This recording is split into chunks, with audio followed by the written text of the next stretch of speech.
Minişler mutfağında. Bölüm 1. Merhaba arkadaşlar.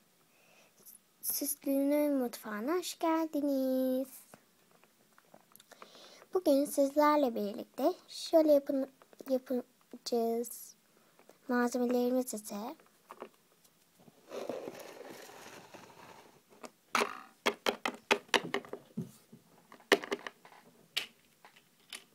herhangi bir adet kap.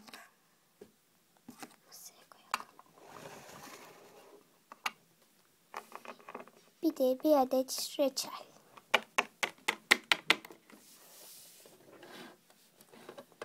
Reçelimizi de aldıktan sonra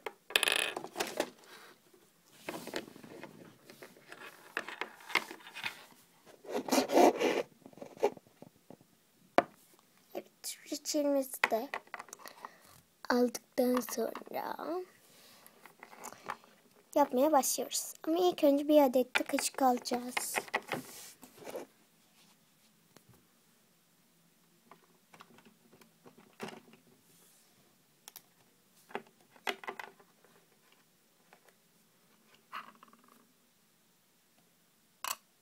Evet. Ama bu yemeği yapmadan önce ilk önce ellerimi yıkamalıyım.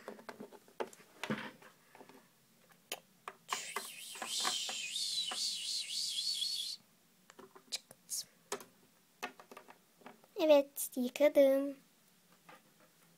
Evet, hadi bakalım yemeği yapmaya başlayalım.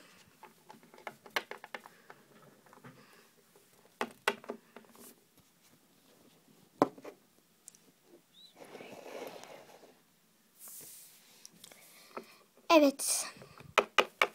İlk önce kaşığımızı alıyoruz.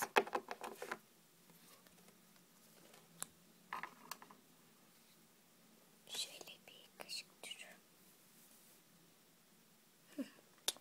Reçelimizi alıyoruz, koyuyoruz. Alıyoruz, koyuyoruz. Alıyoruz, koyuyoruz.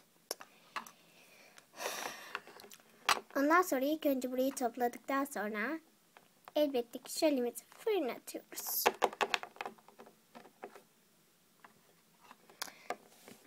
Tabii bizimki çilekli olacak. Reçelimizi de buzdolabına koyalım. Bakalım.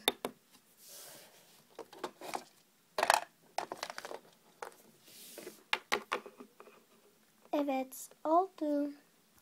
Şimdi ise bunu fırına atalım.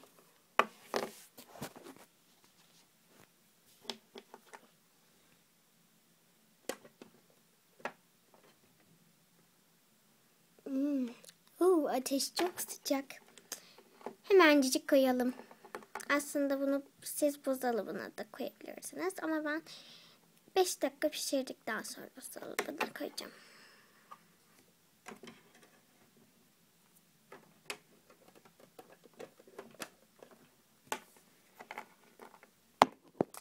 Beş dakika sonra. Ding! Oldu galiba. Ama daha tam olmadı. Daha bir de soğutucuya koymamız lazım.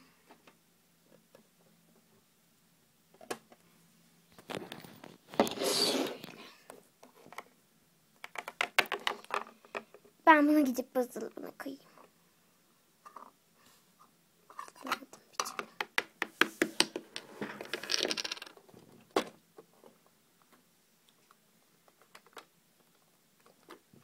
Ama siz istediğiniz renkte yapabilirsiniz.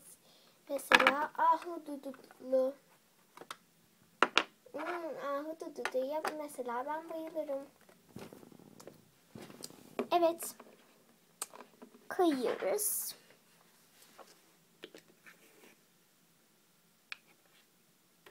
Evet, koyduk.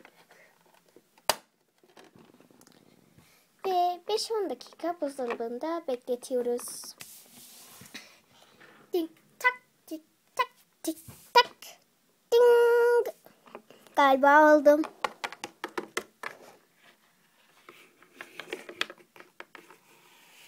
Şunu Buna da bakın ne kadar enfes gözüküyor. Şimdi bunu kabımızdan çıkartalım. Şöyle bir şey. Şöyle bir tane kaptım.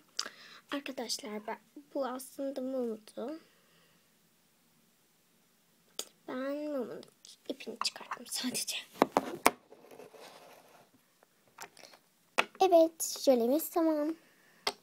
Bundan sonra bu kabı atıyoruz kap bölümüne gene. Ve unutmayın, abone olmayı unutmayın. Görüşmek üzere.